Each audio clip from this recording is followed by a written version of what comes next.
If you're inviting someone to a party, you're really missing the opportunity. The best thing to do is put them on the party planning committee, help them create the space. I think there's a lot of conversation about the pipeline right now, and that's great, but what we really need to do is create a sense of belonging for lots of different types of backgrounds and experiences and perspectives, because that's what's going to inform the work and make the work better. Welcome to Created for Creatives, the podcast where creatives talk about, creative. I'm Chris Smith, your host.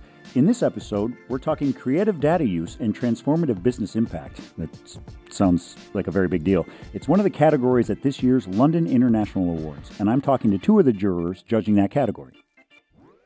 Hello, everyone. My name's Ben Tarr. I am the president of Leo Burnett, Canada. As you'll probably tell from the accent, I didn't originate from Canada, but I've been there 17 years, so maybe you won't know where my accent's from. It's a little wonky. I've been at Leo Burnett now for 4 years as president. I also have the privilege of working with the Canadian Down Syndrome Society, where I sit on the board and do a bunch of the marketing work with them as well, which has been great. So thanks for having me, and good to be hanging out. Hey, Kwame Taylor-Hayford, co-founder of a company called Kin, based in Brooklyn, New York, Los Angeles. Our whole thing is moving brands, advancing society through culture. 2022 feels like there's sort of a shift towards optimism. You know, we're kind of slowly getting back to normal. They're as close to normal as we can get coming out of the pandemic and everything. And everybody, after 2020, which, there's so much upheaval in society and everything, and we're all kind of working towards greater representation, my own agency, everybody's agency. We're just trying to be more inclusive voices, more inclusive work, more inclusive cast. What are your agencies or networks doing to sort of push that? We're doing a ton of work that I'm super proud of at Burnett Toronto in the DE&I space that maybe isn't yet focused on the work, but the organizational dynamics and the changes that we're making will have an impact. And so some of the things I'm very proud of, we started a Black Pencil Fund, Black Pencil being the Leo Burnett famous pencil, yes, geared towards scholarships for diverse communities. And so, a lot of the amazing education that people have to go through to get into advertising, certainly in Canada, like the OCADs, the Miami ad schools, they can be cost prohibitive for communities. Sure. And so we put up $20,000 a year from Burnett, and then we also run charity events through the month of November where we're bringing money in. We've got over $100,000 now, and we're just putting that together with an amazing organization. We're going to be putting that scholarship program and educational package together. And so that's been amazing. I think we've done some really basic things as well, like the Rooney Rule.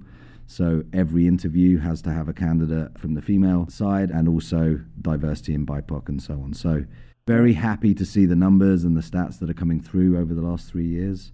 And I think it is changing the type of work we're doing, and the diversity of thinking as well as the diversity of our makeup. Great. How about you, Kwame? You said something earlier about getting back to normal, and I think I've embraced this idea that we're just entering a new normal. Yeah. I don't know that there's any going back. So the last normal wasn't great for everyone, is how I'd describe it. And I think the reality is change is constant, and if it wasn't a pandemic, something else would have motivated a lot of change in the world. Yeah, maybe not all at once. It just happened in a very concentrated period of time, which, again, we didn't have any option, so we have to embrace it. We've got to roll with it and make the best of it. And I think one of the things I'm very excited about is we started Kin in 2019. And unlike, where Ben is, where there's decades of history and legacy and infrastructure, we were able to design something from the ground up, from scratch. And so we were lucky. We were able to embrace a lot of concepts that I think people take for granted today, but, remote work and flexible work, building from a place where we didn't really have to think too hard about equity and inclusion, because we were able to, from the beginning. It's baked in. Yeah, bake it all in. So I think we're very lucky from that perspective, but we're also trying to figure out ways to impact the industry more broadly. And there's a lot I'm doing through my not-for-profit Saturday Morning, but there's also work we're doing at Kin and even through the industry with the NAD and a bunch of other organizations to advance getting more historically excluded groups in the business, but also keeping them in the business. It's one thing to get people in, but someone said this to me and it really stuck. if you're inviting someone to a party, you're really missing the opportunity. The best thing to do is put them on the party planning committee. Help them create the space so that when that space is built, it's more comfortable and open. And that's what I hope the industry pushes for. I think there's a lot of conversation about the pipeline right now, and that's great. But what we really need to do is create a sense of belonging for lots of different types of backgrounds and experiences and perspectives, because that's what's going to inform the work and make the work better. I know I'm not the interviewer, but I heard you talk about Saturday morning when we first introduced yourself. It was born in the wake of a lot of the violence that we saw in the summer of 2016. So here in the U.S., a lot of young black men were being killed by the police. It was pretty tragic.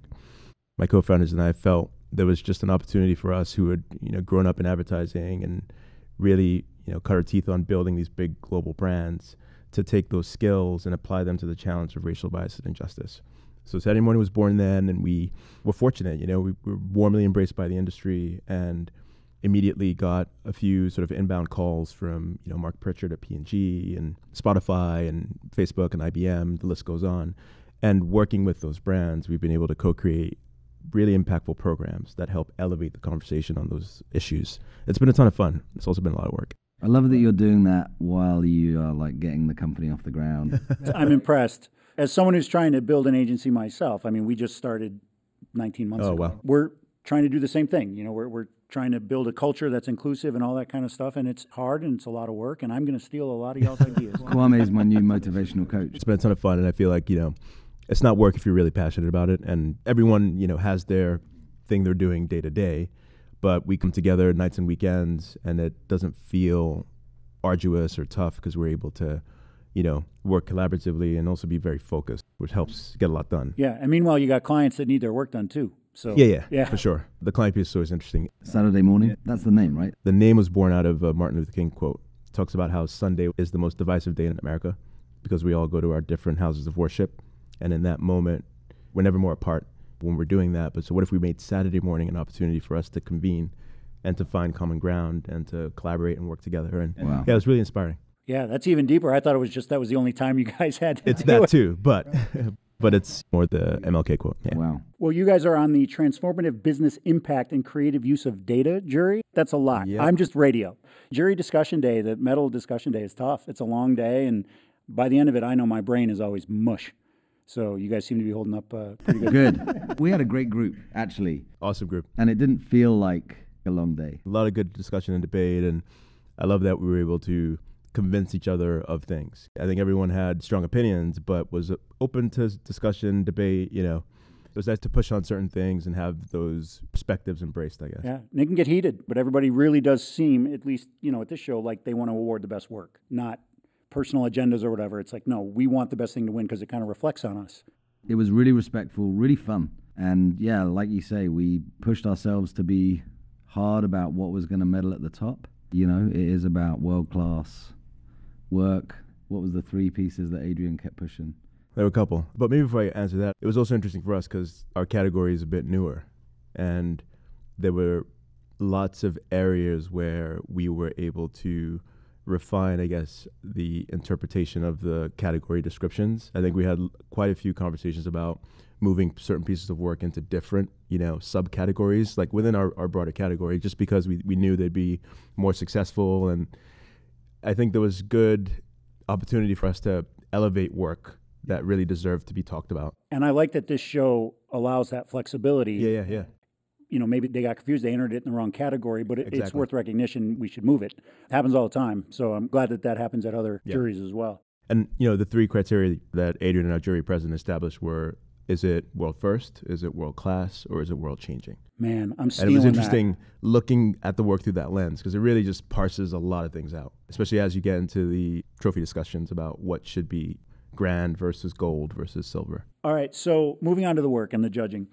You are judging the transformative business impact and creative use of data. So obviously, we all think our creative is transforming business. That's kind of what we think we're supposed to do. But sort of break that down. What does that mean, transformative business impact? It's pretty broad. So when you look at it, what are your criteria when you're judging work? And I know those three you just said are a great start. Is it world first, world class, or world changing? Firstly, it is quite a new category to the show. And there was even talk amongst the jury of providing a bit of feedback on maybe what could be different. I think, though, they did a really good job of kind of giving us the guidelines within the subcategories. But ultimately, it couldn't be just a campaign. It had to last in the world. It had to have some form of major transformation within an organization, a client organization. And ultimately, you'd look at some of this work and think, the energy, the time that it would have taken to put this into the world. You know, you're talking about years, not months. You know, when you're coming up with a new sustainable product that completely reimagines the entire ecosystem of supply chain in fashion, and that's not done overnight. No. And so for us, business transformation and the impact it had on the business, it had to be truly transformational. And yeah, I think time was a good piece of that, but also just imagining what the organization had to go through, the difficulties and the challenges. Yeah, I totally agree. You know, it's inside the four walls of the brand, but also beyond. How is it changing how you approach what you do, you know, what you make? But Ben touched on this, but I think it was also a big piece of how we assess things is it having a broader impact on society, on culture, on the planet? I mean, these are all very important metrics, you know, and I think the enduring nature of what you are, you know, aiming to do as a brand factors in, because I think the world needs a lot right now, you know, and that's actually one of the themes that I picked up on just looking at all the work. A lot of what we awarded in the end was doing quite a lot to advance an issue in society, you know, and I don't know that this was on purpose. I just think we kind of landed there as we were looking at, but I think, you know, brands are really leaning into their responsibility to be a good actor. Does it make a difference? Yeah. Yeah. I mean, it felt like it was 85% of the entries. Yeah. And I think the only difference was it felt like it wasn't this time coming from the causes themselves, like the charitable Exactly. pro bonos. It was, as you say, brands picking up the mantle, showing that transformation, you know, and commitment to things that were broader than just selling the things that they needed to sell. Is that an agency idea, or is that like from within the brand marketing, or is it all mixed up together? It's funny, we talked about that as we started assessing the work, and I think we agreed it almost didn't matter, you know, because I think in the best instances, agencies are inspiring brands, brands are inspiring agencies, but also I think ultimately it's consumers. You know, if you're in a brand and you're talking to a millennial or a Gen Z consumer, you have to care about this because it's what they care about. And they're going to prioritize your brand over any other if you do lean into some of these topics. So I think as we were looking at the work, we were very critical about, let's focus on the idea and the merit of the idea, and in some instances, the execution of the idea. And let's worry a little bit less about, oh, was that the agency? Was that the brand? It almost kind of didn't matter. Well, I ask because as an agency guy myself, like, let's say I have an idea, a transformative idea. We don't even usually get to talk to those people, you know, maybe who might be in a position to affect that change.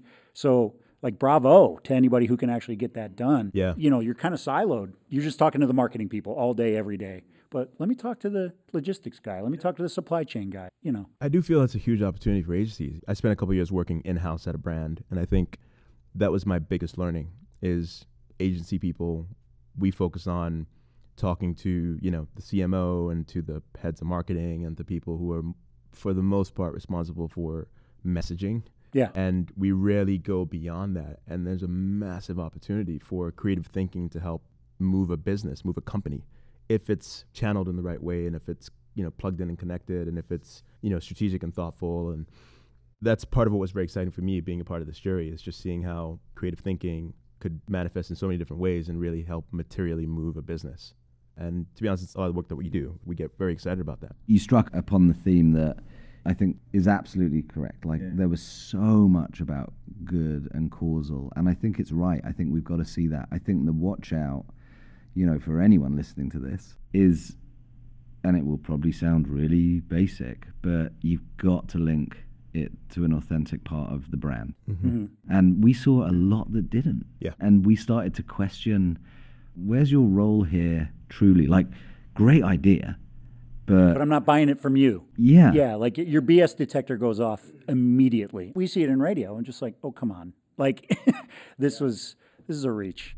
And on the same token, when there was something that was a bit brighter and there was a bit of levity to it, it really stood out for me personally, because you're in these rooms for a large chunk of the day, and I'm not saying don't go the causal route because it's massively important, but there's a lot of it. So nice to have some of that levity. Ben is so spot on. I think for a very long time, work in the purpose and impact space has been very earnest, but let's be honest, it hasn't been very good. And I think that's what I felt was kind of cool about being a part of this jury, and to be honest, doing a lot of work in the space. And our ambition just as a company is to bring the creativity back, and help elevate it. And it doesn't have to be super serious and somber. Yeah, it can be funny. It can be funny. It can be, to be honest, anything we can imagine, and it can still have that very, very positive outcome. And also it seems like the audience, like you can be more creative because the public is more like receptive to it. We're all more sort of aware and expecting this from our brands now, that we want them to be plugged in, and it doesn't have to be so deathly earnest because we're not trying to raise awareness for what's going on. The awareness is already there. We're trying to tap into it. Yeah, I fundamentally believe that it is business accretive to do good. Yeah. It's not a separate conversation, and I think that's a little bit of the pivot from CSR to corporate citizenship or, social good or social impact. It's not a binary thing, it's very, very additive. And when it's done really well, I think it's a huge accelerant for business. Mm-hmm. All right, well, let's talk about the work. Obviously, we want bold creative content, as you said. So how are the agencies pushing that creative bubble with data, for instance? Because I noticed in our radio jury, there's a new category, creative use of data in radio, which we'd never had before. So we're all kind of having to dive into it. But this is kind of y'all's bread and butter. So what are you seeing? What's breaking new ground? Obviously a lot of it was data visualization, and you could almost see the data in the work. But one of the things we awarded was the sound of data, wasn't it? It was. What does that mean? Just how the whole idea manifested itself was through sound. But it just expanded your view of what data visualization. I think we're all used to seeing it in a certain way, and that project just helped you see it in a very different way, which was exciting, I thought. I think the other big thing that we talked a lot about in the room was if the idea could live without the data, you got to move it on pretty quickly. You mean if you take the data portion out of the work, it falls apart? It just dies. Yeah, it just dies. That's the best work. It just couldn't exist. It was everything about it. So yeah. There was also a project that I think we all got very excited about because it, when we talk about data, we're thinking ones and zeros, and we're thinking stuff that's on the internet and it's on your screen. And I think there was a project that was interesting because it took, maybe the best description is analog data, and made that interesting and allowed that to empower and really elevate a community. And I think that's the kind of thing that gets exciting because you're so used to seeing something in a very specific way, but here comes a project that helps you see it in a much different way. Yeah, give me an example, because like when you say analog data, that almost sounds like an oxymoron. Yeah, I mean, it's literally stuff that's written down and it brought it into the digital world and then used it to create a service that is very important, to be honest, and needed for a community. I would call that groundbreaking. We thought so. Yeah. What can we do to push those boundaries? How can we keep pushing that even further? You guys are going to go back to your agencies. Obviously, I always do. I always leave this jury kind of energized, inspired, or, not stealing ideas, but just sort of thinking. Where do you think we need to push? I would say the biggest learning for me was that I think a lot of us expect data to come from somewhere else or someone else. We expect that to be fed to us, in the brief. But I think one of the things we saw was there was a lot of going out and collecting the data needed to make the idea what it was. Did the idea feed the data, or did the data feed the idea? The data was the idea. Okay. And then it was about how do you go source that data? And I think a lot of us, it's like, well, where's the data analytics team? And, why isn't that in the brief coming to us? I think some of the best work was obviously solving bigger problems on a brief, and then went out and collected the data in ways that would fuel the idea, would give it the longevity and the life. Yeah, that's cool and well put, because me, I'm a writer. I'm not a data guy. I'm just letters and, and punctuation and all that kind of stuff. But then when you judge ideas and you're like, man, how did they even come up with that? How did they even find the information that they needed to feed that idea? Because like you said, if the idea is all about the data, the statistics, or the info, without it, it doesn't work. So it's almost like chicken and egg almost. The other big thing was Spotify. Was huge. Well, I was just about to ask about trends. So was that a trend? I'm noticing it obviously in audio. A Spotify playlist seems to be get on the shortlist free card. Yeah, there was probably 5 or 6 ideas coming through that There were a few. in data specifically for Spotify. There was some great stuff. Yeah. Yeah, some fun stuff. Very on brand though, you know? Yeah. The whole brand is about data and how to make that human and deliver it back to you in a form that you can consume and enjoy. And I think they do a really nice job just as a brand. I'm noticing on our jury a trend towards using data to customize creative to, in some cases, an audience of 14 people. Or maybe we're talking about the same piece here. Definitely. Pretty impressive, and also a ton of work just to make, customized creative without an algorithm, without one of those assemblers, like to literally create individual pieces. It's a ton of work. And I think the reason we're probably seeing it, and I'll probably do myself no favors here and I'll sound like a bit archaic, but I still don't think enough of the platforms are open enough to allow ideas to get through. And that's why we're seeing a lot of Spotify, because they embrace it. They understand that they're a platform, that can reach a lot of audiences, that can do a lot of interesting things for brands. Yeah, they seem open to almost anything. Yeah, and I think we saw some stuff from Waze as well, and I think they're another platform that's just open. I wish more of the platforms would have that kind of mindset, because I think we'd start to see this category just explode. Because, let's be honest, a few numbers of platforms hold the most interesting data. I've seen unbelievable ideas that could save lives, back at our shop, and it can't go anywhere because of the platform is just too rigid, yeah. And just being able to get through their development cycles of like 3 years and where you're prioritized. So, again, if there's platform people out there listening. It almost seems like everything needs to become almost like a wiki, like it's outside generated content and it's just a free platform. And, obviously they have to monetize it, but I'm seeing more and more like, you could put anything on there. Yeah, whatever, we'll take it. Like, it's crazy. It's funny because I think to me that's a little bit of the promise of Web3, right? Is taking all the things we learned through the process of building huge companies like Facebook, Meta, and Google, and think about what the next iteration of the internet is going to be. And I feel, especially early days of Web 2, there was so much opportunity to build new behaviors and new connections and communities, and it was very exciting, and I think we're at the beginning of that again, as the hardware gets better and as the bandwidth, it's, from my standpoint, just a massive opportunity for us creative thinkers to imagine what that future could be and hopefully, make it happen. Yeah, well, I'm still trying to master Web 1, but my MySpace page is awesome. Like, I've got 47 followers. It's great. Hey, if you had a Second Life profile, you should have hung on to that. I should have. It's about to be, Could I FTE it or something? Sell it for whatever. All right, guys, you've been awesome. Is there just anything you'd like to add, delve deeper to? The quality of work was incredible. There were things in there that just gave me goosebumps. There were things that just made me so sick and with jealousy. I just wish I'd done that. And I just think, this show, LIA Creative for Creatives, just a reminder out there that just never giving up on the big ideas that you've got. You see the fortitude that must happen to get these ideas into the world. And it is tough to get these big ideas through, but just to keep going and keep believing in those ideas and keep pushing and find others around you that want to push and the clients that want to push work as well, because we're seeing it. And, to Kwame's point, like, creativity can do so much in the world. Yes, for good, but also for the explosion of business success. And so never give up. To your point, this show always gives me the best kind of imposter syndrome. I see these great ideas in the same industry I'm in, and I'm like, what am I doing here? These are so great.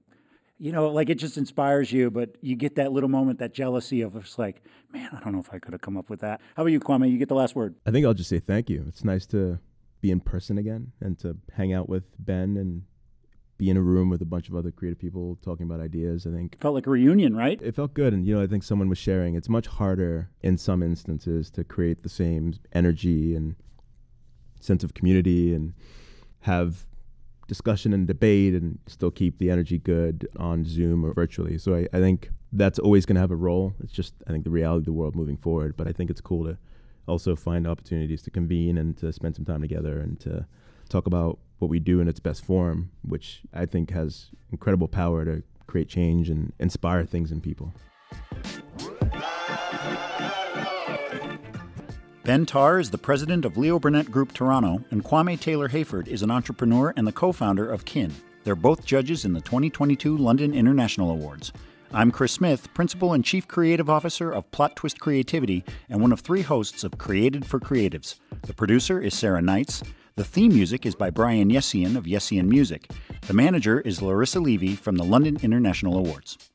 This is an Eardrum production.